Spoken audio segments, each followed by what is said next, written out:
If you think family approval doesn't matter until you're successful enough to prove them wrong, wait until you hear what happened when I walked my father through the doors of the company I built from nothing.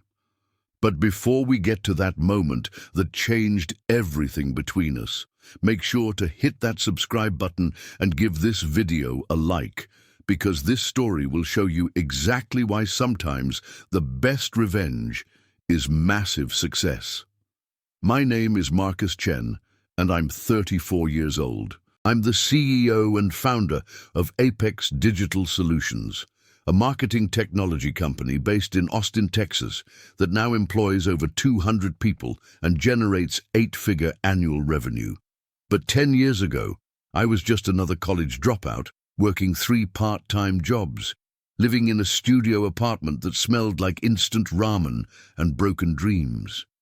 The story I'm about to tell you begins on a cold February morning in 2014 in my childhood home in suburban Houston. I had driven down from Austin to visit my parents, hoping to share some exciting news about a small contract I had landed for my fledgling web design business. I was 24, full of optimism and desperately seeking my father's approval. My dad, William Chen, was everything I thought I wanted to be, or at least everything he told me I should want to be. He was a senior partner at a prestigious accounting firm, drove a BMW, lived in a house with a 3-car garage, and wore suits that cost more than I made in a month. He had immigrated from Taiwan in the 1980s, worked his way through night school, and built what he considered the American dream through sheer determination and traditional career choices. That morning, I found him in his home office, surrounded by mahogany furniture and framed certificates that proclaimed his various professional achievements. The room smelled like expensive cologne and leather-bound books. I knocked on the doorframe, holding a printed copy of my first real business contract, a $5,000 project to redesign a local restaurant's website. "Dad, I wanted to show you something," I said, stepping into the room with what I hoped was confident energy. He looked up from his computer, his reading glasses perched on his nose, and I could see the familiar expression of mild annoyance that seemed to appear whenever I interrupted his work. "What is it, Marcus?" I handed him the contract, my hands slightly trembling with nervous excitement. "I got my first big client. It's not huge, but it's a start. I think this web design thing might really work out." He took the paper, glanced at it for maybe 10 seconds, then set it down on his desk without really reading it. The dismissal was immediate and crushing. "Marcus, when are you going to stop playing these games and get a real job?" His voice carried that tone I had grown to dread, disappointment mixed with exasperation. "You're 24 years old. Your cousins are already working at Fortune 500 companies, making real money, building real careers, and you're here showing me some hobby project." The word hobby hit me like a physical blow. I had been working 18-hour days, learning web development through YouTube tutorials and online courses, surviving on energy drinks and determination. This wasn't a hobby. This was my attempt at building something meaningful. "Dad, this is real. I'm making money. I'm building a business." He cut me off with a wave of his hand. "A business? Marcus, you're playing with computers in your bedroom. That's not a business. That's what children do." He leaned back in his leather chair, and I could see him preparing to deliver what he probably thought was tough love. "I've been patient with this phase of yours, but enough is enough. You dropped out of college. You're living in some awful apartment, and now you're chasing fantasies." The silence that followed felt suffocating. Outside, I could hear the suburban sounds of lawn mowers and children playing, normal life continuing, while mine felt like it was crashing down around me. "You know what you are right now," he continued, his voice getting colder. "You're a disgrace to this family. Your mother and I sacrificed everything to give you opportunities, and this is how you repay us? By throwing away your future for some internet nonsense?" The word disgrace echoed in my head like a bell that wouldn't stop ringing. I stood there holding my contract, my first real proof that maybe I could make this work, and watched my father look at me like I was a complete failure. "I came here because I thought you'd be proud," I managed to say, my voice barely above a whisper. "Proud." He laughed, but there was no humor in it. "Marcus, I'll be proud when you get a real job with a real company, when you start acting like an adult instead of a child with delusions of grandeur." I took the contract back from his desk, folded it carefully, and put it in my jacket pocket. "I'm going to prove you wrong," I said, surprising myself with how steady my voice sounded. "Marcus, grow up. The world doesn't care about your feelings or your dreams. It cares about results, about stability, about making smart choices. And chasing some pipe dream of being an entrepreneur is not a smart choice." I left that house with something burning in my chest that I had never felt before. Not just hurt or anger, but a fierce determination that felt like it could power a rocket ship. The drive back to Austin was 4 hours of me talking to myself, making promises, and planning exactly how I was going to turn that $5,000 contract into something my father couldn't dismiss. The next 6 years were a blur of 18-hour days, failed projects, small victories, and gradual growth. I reinvested every penny back into the business. I taught myself advanced programming, studied marketing, read every business book I could find, and slowly built a client base. My studio apartment became a one-bedroom, then a small office space, then a larger office with my first employees. By 2018, Apex Digital Solutions had grown to 30 employees and was generating over $2 million in annual revenue. We had moved into a beautiful office space in downtown Austin, complete with exposed brick walls, modern furniture, and a view of the city skyline. But I still hadn't spoken to my father since that day in his office. My mother would call occasionally, updating me on family news and gently suggesting that maybe it was time to work things out with my dad. She told me he asked about me sometimes, but I wasn't ready. I wasn't successful enough yet. I hadn't proven him wrong enough yet. The turning point came in early 2020, just before the pandemic changed everything. We had just closed a major contract with a Fortune 500 company, and our revenue projections showed we would hit 8 figures within 2 years. I was sitting in my corner office, looking out at the Austin skyline, when I realized something. I wasn't that desperate 24-year-old anymore. I was the CEO of a legitimate, successful company. I was exactly what my father had always wanted me to be, just not in the way he had expected. That's when I decided it was time for a conversation. I called my mother first. "Mum, I want to invite Dad to visit my office. I want to show him what I've built." There was a long pause. "Marcus, are you sure? You know how your father is. He's set in his ways." "I'm sure, Mom. Tell him I'd like him to come see my company. Tell him it's important to me." It took 3 weeks of my mother's gentle persuasion, but eventually my father agreed to visit. He would drive up to Austin on a Thursday afternoon, and I would give him a tour of the office. The morning of his visit, I arrived at the office earlier than usual, even though I was already typically the first person there. I wanted everything to be perfect.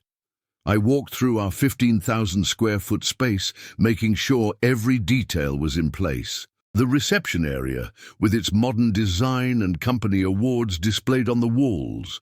The open-plan workspace where our developers and designers collaborated on projects for some of the biggest brands in America. The conference rooms where we pitched million-dollar contracts.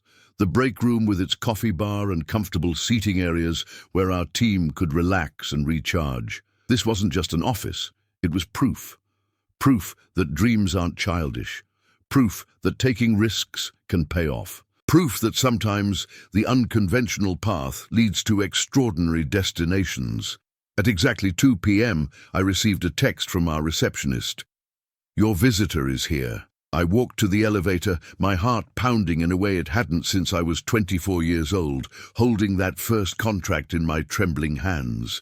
The elevator doors opened, and there he was, my father, looking exactly the same, but somehow smaller than I remembered. He was wearing one of his expensive suits, and his face had that same expression of mild skepticism that I knew so well. "Hello, Dad," I said, extending my hand for a handshake.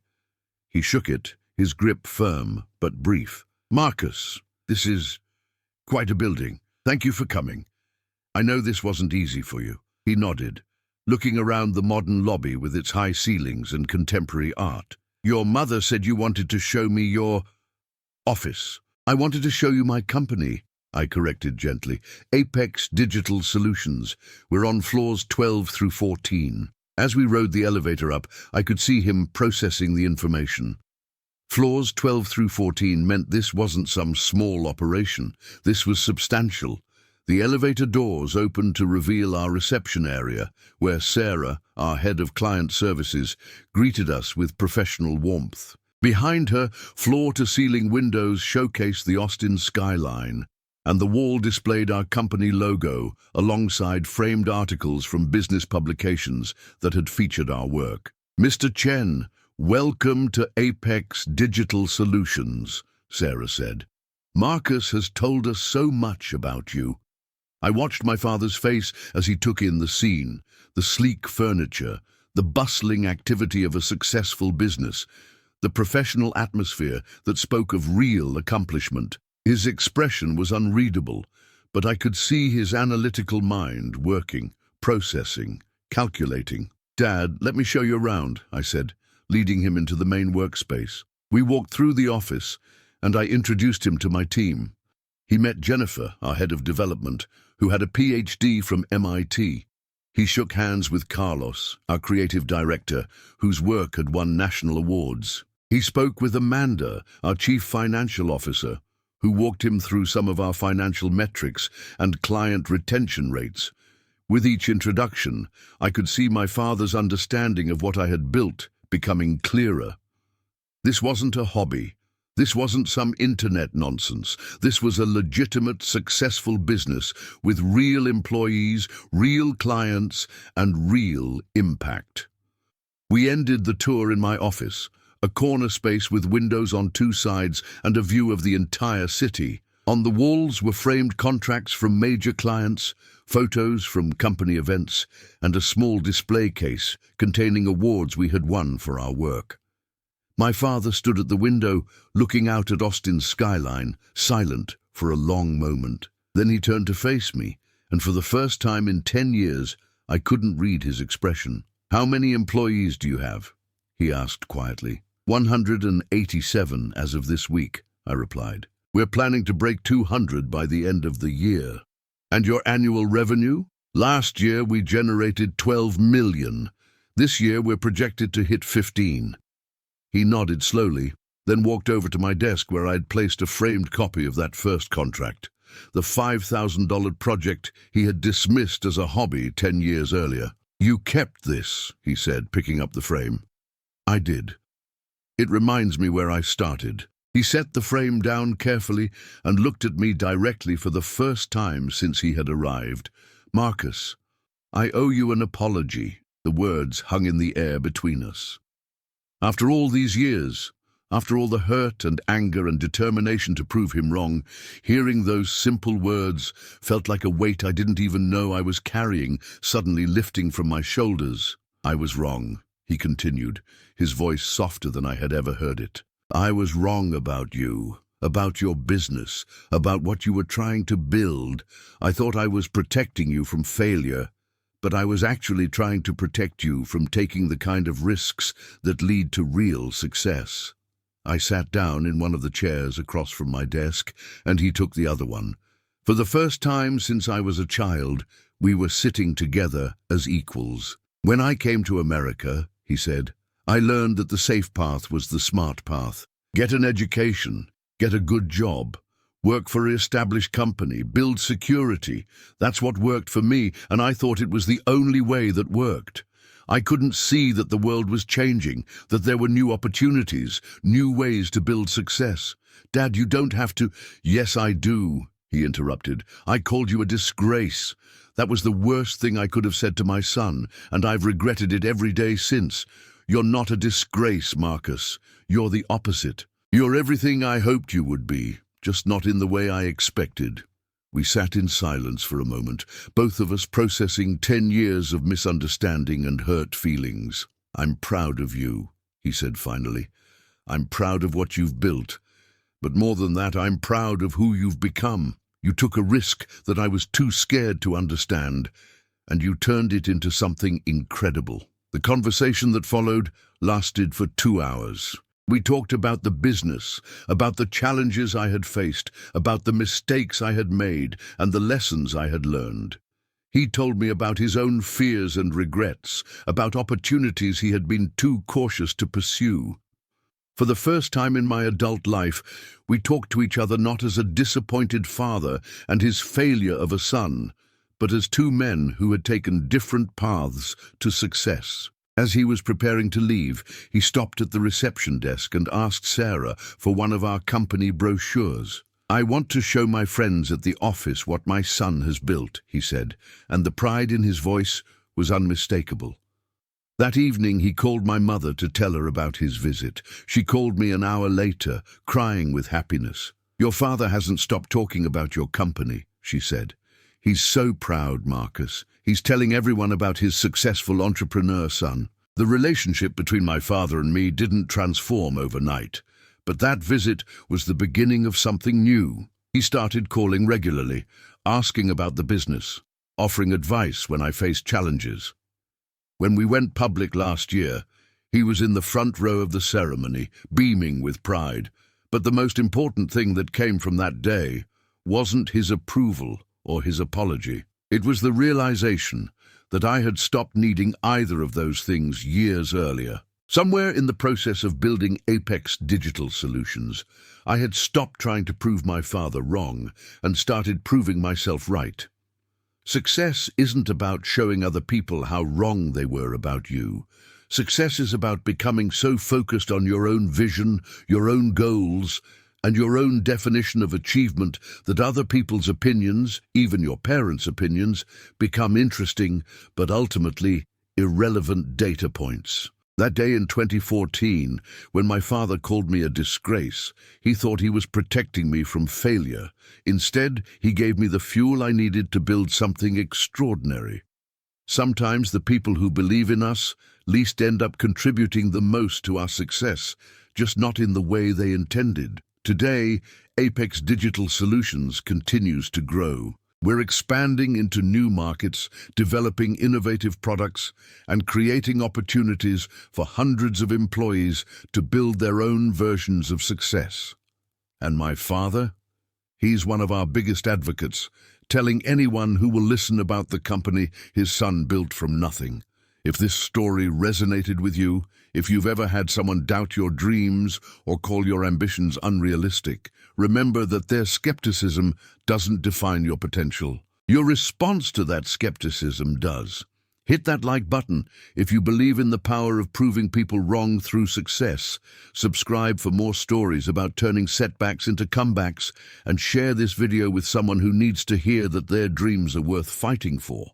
Because sometimes the best way to respond to being called a disgrace is to build something so undeniably successful that the only response left is respect.